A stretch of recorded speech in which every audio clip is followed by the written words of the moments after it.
Hey, what is up, everybody? This is Steve Breach coming to you here today. We are talking about the San Francisco 49ers going up against the Atlanta Falcons. It's coming up Sunday. I'll come out and tell you this right off the bat. I don't really know much about the Falcons at all.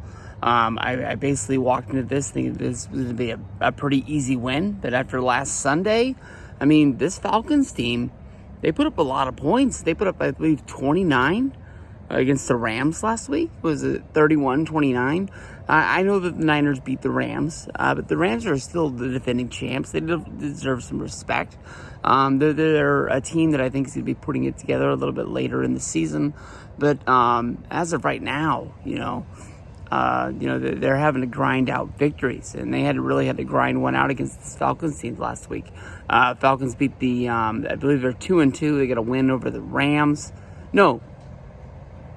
They lost the shit. Okay, start from scratch. They beat the Browns. They beat the Seahawks. Those are their two victories. They lost against the Rams, and then they lost against the Bucks on opening day. That's basically what's going down with them. But this is the team. I think they drafted a quarterback they're trying to bring along. Last year, they brought in Marcus Mariota, former starter for the Tennessee Titans, was a backup for the Las Vegas Raiders. It's the first time I think I've got that one right since moving over there to Las Vegas. But, other than that, I don't really know much about the Falcons. It's not like, Jamal Anderson is still running back for that team. You're hitting the dirty bird. That's probably the biggest Falcons story I have, other than being there and seeing the town be ecstatic when they drafted Michael Vick with the number one pick in the draft. I lived in Atlanta for 6 years. Went to, I think, almost every Niner game at the Georgia Dome when they were there. And it was very, very easy. I used to ride the MARTA, which is basically like their form of subway. And then basically just buy tickets the second you stepped off the train. And most of the time you can only buy them for like $20 easy. But the 1 year they went and played the Niners in the championship game, I think I paid like almost $200, and the seats were horrible, and they kicked the shit out of us, and regrettable. Going to see a game and then basically getting your ass kicked and having to ride the bus home. No, not the bus. MARTA's kind of like the subway, even though it doesn't really go underground at all, but it just... having to be the out-of-town guy on a whole train. You're basically going to hear it from everybody, and you just got to play along with it, or you're going to get your ass kicked. But a lot of injuries. The Niners brought in, I think his name was Boswell, former kicker for the Steelers. You got to be thinking that, anytime a kicker is out there on the market, they're out there on the market for a reason.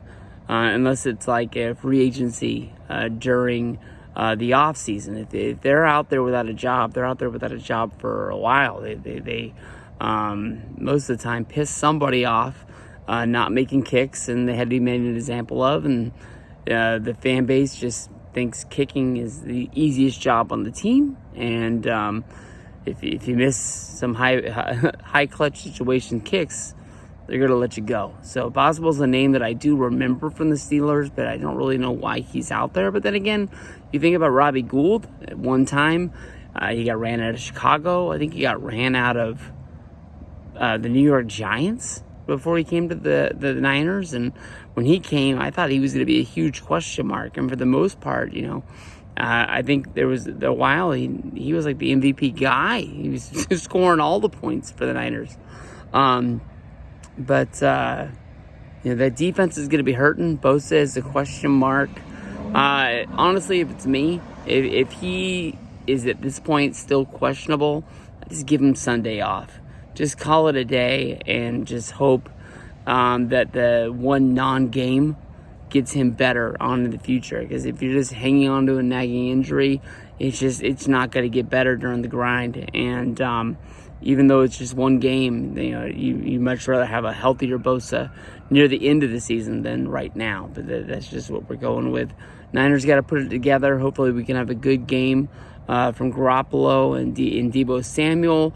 Jeff Wilson really impressed me last week, and it seemed like Coleman was all over that game. And you look at his stats at the end of the game, really didn't have the numbers that I thought he was going to be putting up, but he did. So let's go Niners. Hopefully we can get a win, notch us out to 4-2, and put us in a pretty good place in the NFC West.